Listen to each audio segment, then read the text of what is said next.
So I knew one of you out there would do this. Yesterday I made a post and talked about there briefly how I left religion. And how did I know someone was going to bring up the fact that I need Christ in my life? Just because I walk away from religion doesn't mean that I don't know who Jesus Christ is, and doesn't mean that I don't know my brother. You guys are the ones that actually have the little small mind of not even understanding life. Native American spirituality is the daily life and how you live every day, every moment of your life. How are you living? Even more so, if you want to bring religion to it, every day, how are you being Christ-like? How are you being Christ-like in this world? Because the person that messaged me yesterday, all I saw was fear. And like, I'm lost, and because I don't have religion in my life. Religion is a tool for those who are lost and don't know who their creator is and don't know. It's there to help people get on their path and find a place when they haven't been taught and don't have the tools. But you guys don't realize, Native Americans, we have a different way of life. And we have a different way. And that's every day. It's 24/7 walk of life, trying to be like Christ. You guys don't know and realize that when Christ was resurrected, that 4 days after the resurrection, he came over here to the Americas and actually taught Native Americans throughout Turtle Island ceremonies. And ceremonies that happen in 4 days. He taught us those ceremonies. He taught us those ceremonies and those prayers. Sundance. I'm a sun dancer. I don't think you religion people even understand. You guys do fasting for 2-3 hours. Well, Sundance, we fast 4 days. 4 days. No water, no food, nothing.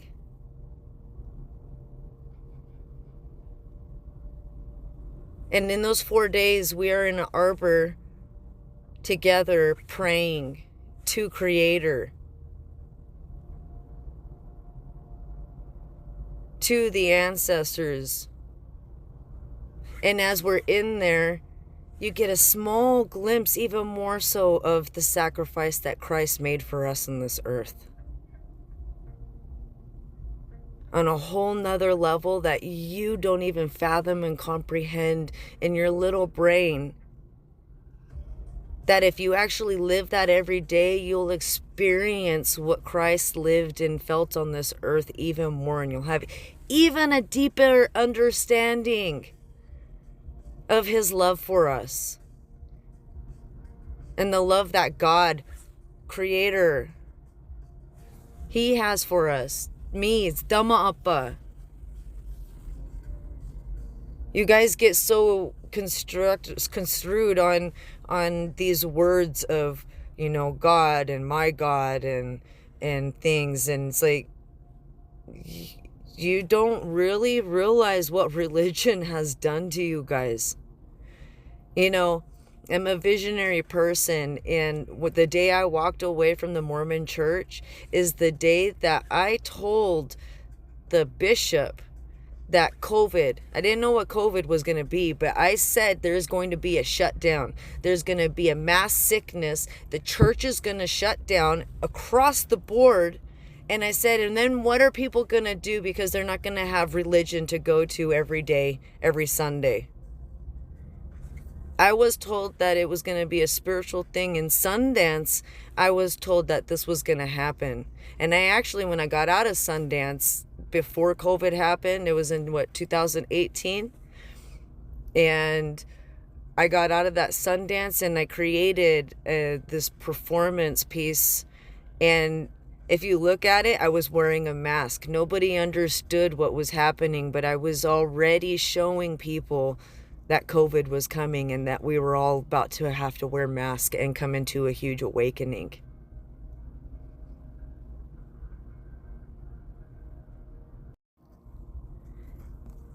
You can throw your religion at people all you want, but that's fear. And you know what the thing is that I've learned is that when you instill fear in people's lives, that's not of God. That's not of Christ. That's Satan. That's the evil. And that's what religion does, is they put a fear on you to try to control you, to cut you off, so that you rely on someone else to tell you what you need to do in your spiritual life and journey on this earth. That bishop I talked to, he told me that I was not a prophet and that I couldn't have vision, I couldn't have revelation, but yet at the same time, the church teaches that you can have self-revelation and self-vision, and that you don't have to be a prophet to be able to receive these things. So this old man contradicted himself in the church, telling me that I can't have a connection to God and that I can't talk to God. Yes, I can. I do it every day.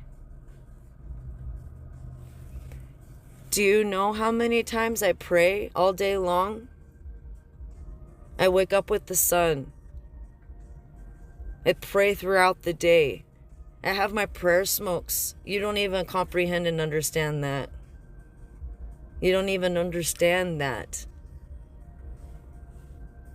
Religion has completely put a cap on people's brains because they don't want you to really connect to God. Because guess what? If you really truly connect to the Creator, your eyes will open up and you won't be able to be fooled and controlled by man.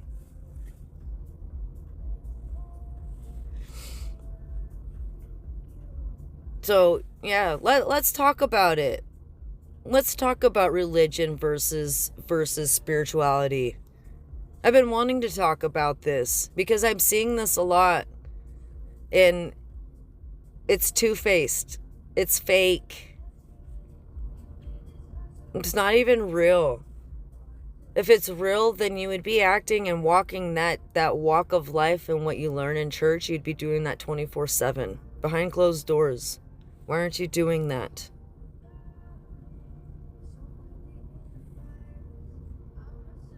It's messed up. But because you go to church and you get your, you get your attendance, I always thought it was the funniest thing in church that the attendance board would go around. I actually would never sign it. Why do you need to know I'm physically here? Don't you see me? You made eye contact with me. But not only that, it doesn't matter. It's not about that. It's supposed to be me being there for my own purpose of being connected and wanting to learn. But you guys are the ones that threw me out. And you want to tell me to be more like Christ?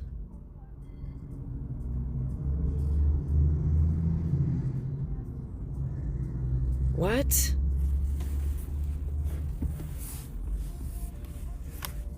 Like,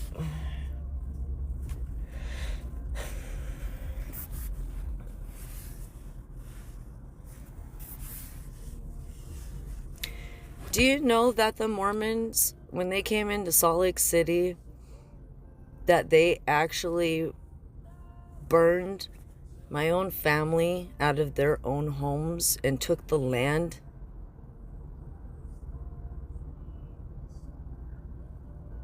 I grew up hearing stories of my Uncle Larry telling me stories that how when he was 12 years old, 10 years old, and the Mormons came and showed up at Grandpa Rabbit's house, who was a paraplegic, and had my two uncles watching him, staying there for the summer, and these Mormon men rolled up on their horses and demanded the land because there was no border. But you guys didn't even realize and know that we're caretakers of the land. We don't believe in borders. We don't believe in possession. We're caretakers. So the fact that you guys saw free land, because there's not a house on it or there's not a fence on it, that it meant that it's vacant, it's open, you can just take it. How is that Christ-like? Seriously, how is that Christ-like? But you guys don't even want to acknowledge it. And then when the truth comes up about historical trauma and what you white people have done, you don't even want to acknowledge it. You want to dismiss it. Oh, just deal with it. You guys are heathens. You guys need to be Christianized. But yet, we're more connected to Creator than you. We don't need religion. Spirituality is a daily walk of life. Daily, constant. Doesn't mean that we don't have our ups and downs, but you're supposed to learn through those things and change it, work on it, fix it, apply it, and don't repeat it.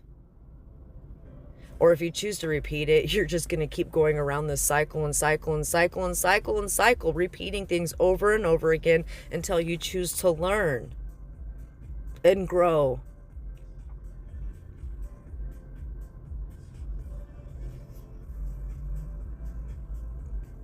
How dare you judge someone when you don't even know their life or their walk? And you just assume I don't know who Christ is. Yet, I'm a direct descendant of his bloodline.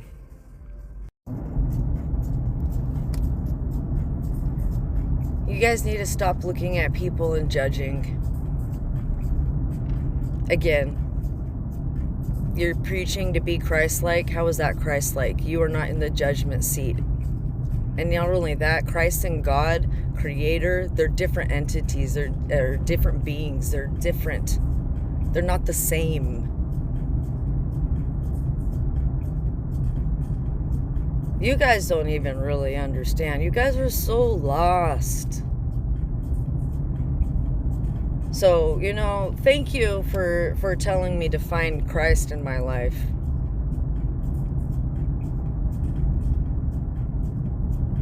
I did a long time ago, before this world was even created. I knew who he was. I knew who my brother was. I remember being created by God, Creator, in the beginning of times. Those things were never taken from me. I remember those things. I remember the battle of good versus evil and the split in heaven and who was on each side. I saw and I remember, and I still to this day, I see my own family that's on the other side, that was on the other side.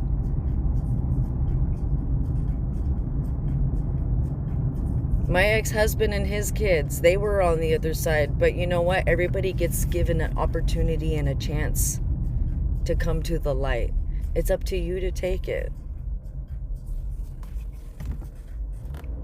So people have chances. Everybody has a chance. Even at the end, even when you don't think you have a chance, Creator will give you another chance before you decide, after you leave this world and which place you want to be. The worst person in the world, God still loves. Christ still loves. I still love. It's you that put the judgment on others. You know, I got to go many times into the Mormon temple. And I was always told that's supposed to be the most spiritual place that you can feel close to God and Christ. But yet, when I wanted to be there, when I was in stage 4 cancer and I was on my way and I was being prepared to leave this world by God and Christ,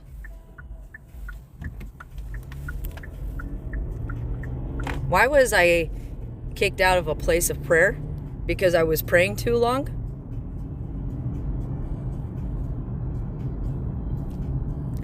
I really don't understand that. I was in a place of prayer, praying,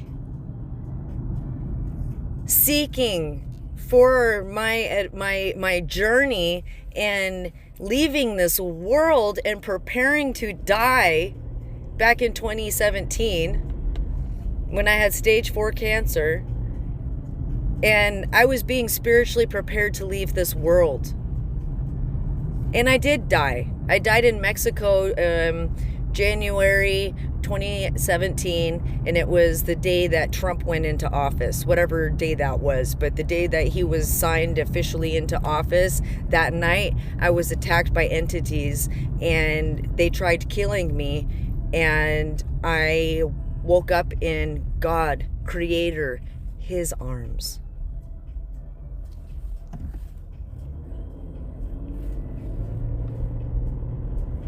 And I came back with a mission. I was given a chance to stay or a choice to come back. And here I am. But with coming back, my knowledge, my outlook, my perspective in things in life is in a different place, different dimensions, different worlds that only 5% of the world will really truly understand what I'm really saying.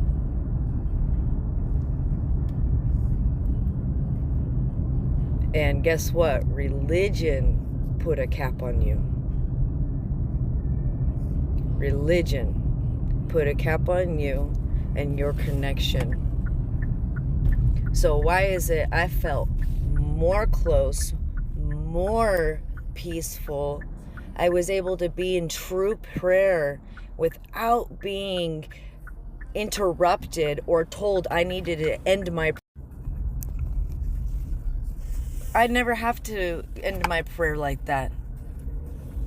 In ceremony, we don't have to end our prayers like that. Oh, I'm sorry, your time's up. It's time for the next person. No. That's not how it works. If we, even in a sweat lodge, even if we end up staying in there for 10, 12 hours until everybody's prayers are heard, then ceremony's over. So I went into the Mormon temple thinking that I was going to be able to be close to God and have another place to go without having ceremony that is limited. Because Sundance ceremony is only once a year. Bear ceremony is twice a year. But even then, I got kicked out of bear ceremony because I was molested during a ceremony by a bear dancer. And so I was actually kicked out because, again, I stood up and said what this man did to me in my sleep when he was supposed to be fire tending. And fire tending, that's another sacred job, to hold that fire And this man was supposed to be holding that fire while I was resting, because I was the fire tender for 4 days for these people that were doing their nipis, their spiritual quest, 4 days in the mountain. And I was spiritually protecting them and holding that space while they got to be with Creator. I don't see you religious people out here doing that. I don't see you out here going to the water and praying to the water and praying for the land, praying for the earth, praying for the breath that you breathe every day that is a gift of life. Waking up with breath every morning, that's a gift of life. In Sundance, you learn that every step is a prayer. Every step. While you're dancing, every step is a prayer. So in my life, every step, every walk, every step I make in this world is with prayer. And you want to come at me and tell me that's not Christ-like? And that I need to get right with Christ? The thing that shows me is that the fact that you even said that to me, that means that you don't even really have him in your life, because Satan talks like that. Satan says those things. Evil says those things. If you're really a true person of God, Christ, you wouldn't be saying that to people. Especially when they're pouring their heart out and you don't even really know their story. Well, guess what? I'm going to start talking and I'm opening my mouth and you will know my story. And maybe it will teach you something. Because where was the church when I was raped? When I was 8th grade? Where were they? Oh, they were right along with all the middle schoolers that were talking crap about me. Because guess what? The bishop's son happened to be in the same grade as me. And he wasn't living a good life either. He was using girls left and right, making out with them. Yeah. And his son was going and telling his own father that I was sleeping around and doing these things. So then people in the church made it difficult for when I actually came and tried to talk about being raped. Nobody could hear me. Nobody listened. How is that Christ-like? Please tell me, how is that Christ-like? A 12-year-old.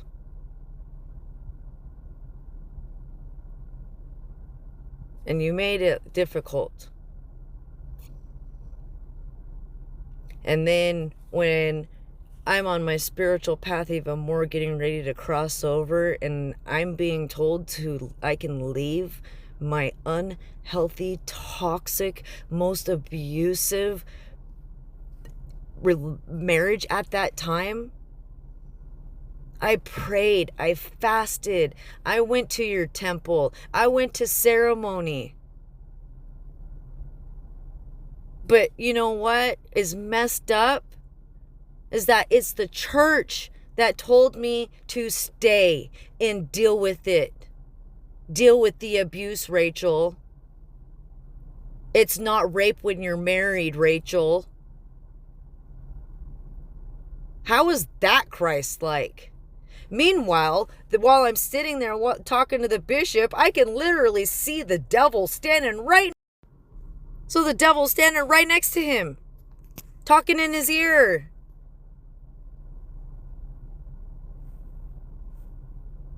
You're supposed to be a man of God. If you were truly a man of God, you would have heard the same answer that I did. You would have sat there and you would have prayed with me and said, let's really pray together so that we can feel spirit and we can know and that I can know this truth that you're telling me. And that God will show this to me so that I can better know how to help you, my child. Not, you don't get to have those things. No, you don't get to have a connection with God. You don't get to talk to Christ. You don't get to do these things. How is that Christ-like? Again, how is that Christ-like? And why do I want to tell man sin when you judge and you put your own judgment on people? When really what I was understood is that if you're sitting in that position, priest, bishop, prophet, you're supposed to be so in tune with God and Christ that you can hear spiritually and truly guide his children. Yeah, they're not all bad, okay? I have met some really good people. I've had one really good bishop that really helped me at a point in my life that, Dave Mon, I will forever be grateful for you and the love and compassion that you showed me. Thank you, because you are the one person that actually gave hope in showing me that not all are bad. There are still some good. But I just happened to get the rap's taste of everything. But it's okay, because you know what? That is how you understand Christ even more. The trials of life. Somebody used to church and used to say, oh, well, you must not be living a good life because you're going through all these things. And I'm like looking around at myself and I'm praying and I'm like, I'm doing the best I can and I'm doing everything, but yet all of these things continue to happen to me. What have I done that has created this to happen? You know what my answer was? It was that I had to go through trials, so I had to be born through the fire like a phoenix. I was told that I had to go down to the depths and crawl my way out by myself so that I would be able to reach a lending hand back and help others. Because I have knowledge and experience. And life was not given to me on a silver platter like you guys think. So many think that life was given to me on this silver golden platter.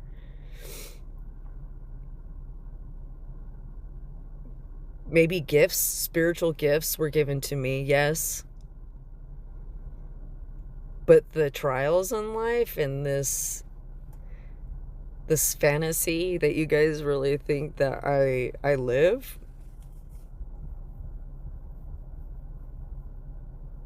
you really have no idea.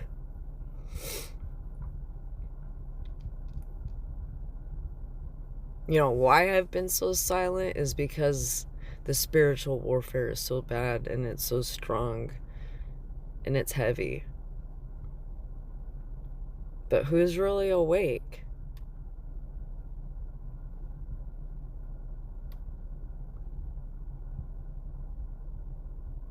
Who's awake anymore?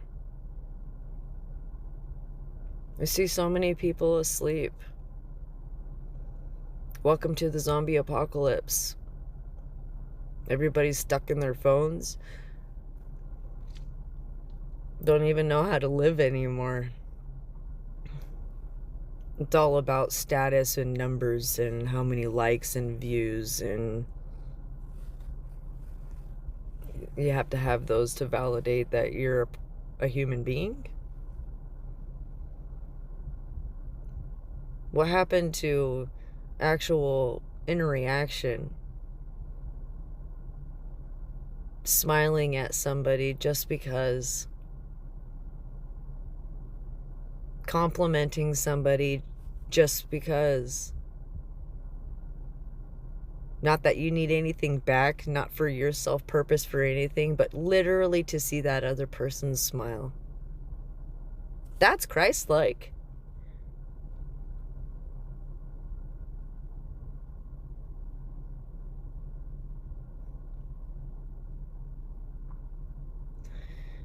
You know, my family could have, and so many other natives could have wiped out the white men, and you guys wouldn't be here.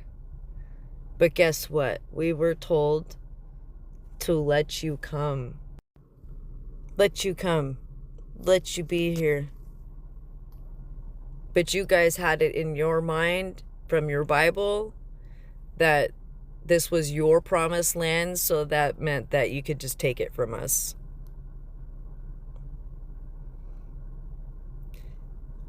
Do you even understand the spiritual warfare that you are in because of your ancestors that stole land, money, raped women, men, children, enslaved?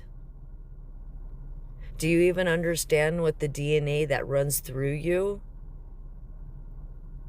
And the mindset that because of those things your ancestors did run through your mind? And it's actually up to you to change the generational trauma, and it's up to you to relearn and fix it, make it right. Or you guys can just keep being ignorant and sweeping it underneath the rug.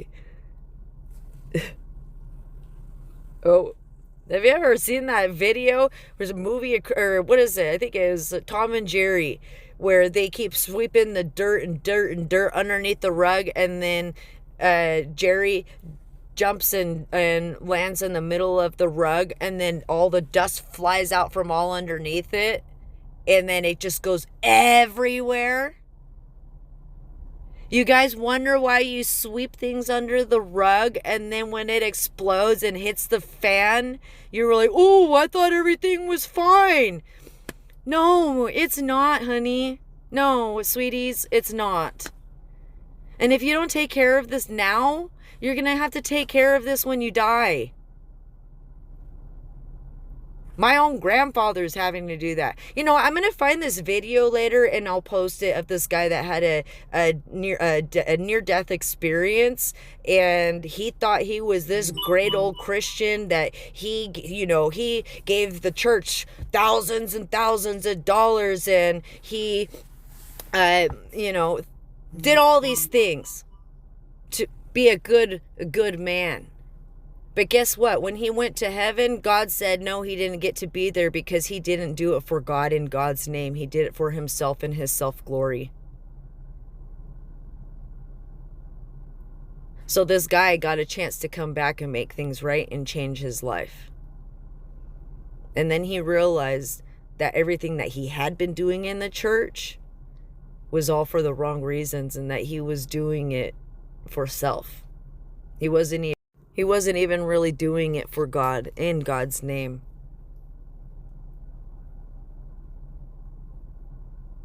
My grandpa did that.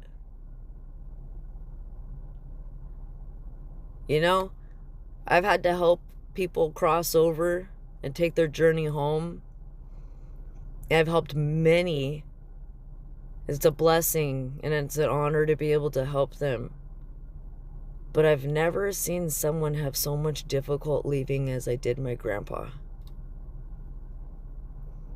He was more afraid of leaving his money in his house and his possessions to his spoiled, rotten daughter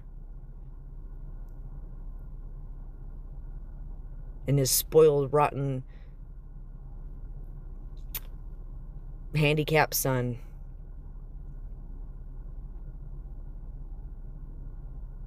And they're people of God too, and my uncle's a person of God and Christ, but yet I have never seen somebody behave so evil and greedy. Money. How is that Christ-like?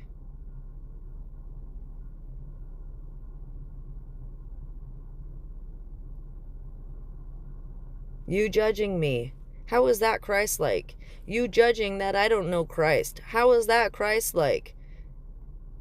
Why didn't you sit there and pray, oh, Does she know you? You wouldn't even had to, because you would have really felt that in that message. You would have really known. I didn't have to say his name. You would have already known. But you did know, and it struck a nerve in you. So you had to just turn it around and say it to me, didn't you? Hope it made you feel better. Hope you slept better last night. Again, look in the mirror. I'm a professional ballet dancer. I have spent over 200,000 hours standing in front of the mirror my whole entire life. I know nothing but looking at myself in the mirror and working on myself constantly. How many of you can say you stood in the mirror over 200,000 hours in your life looking at yourself? Most of you can barely stand looking in the mirror for just 1 minute.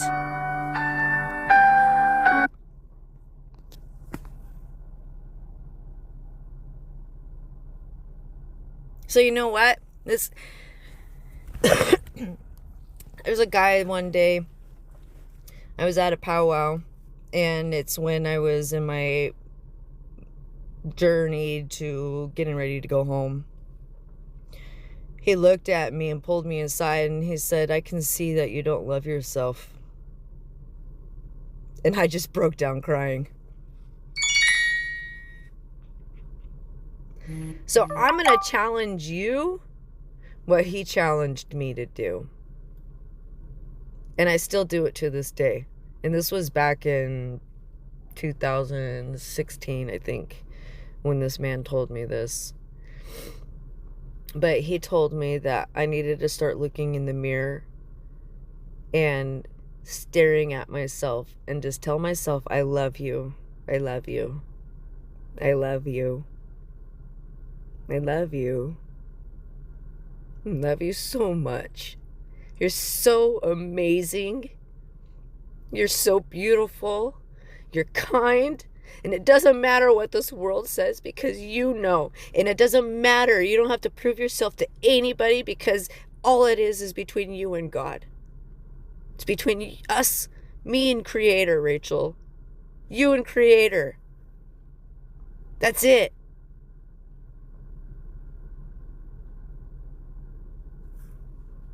Because at the end of the day, that's all that matters, Rachel, is God knows the truth.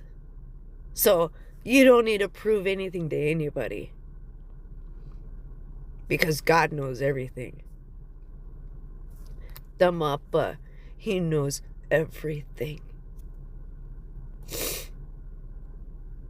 Everything's recorded in the heavens. It's erased when you make it right. And when you do something wrong and you correct it, then it gets erased. But it stays there.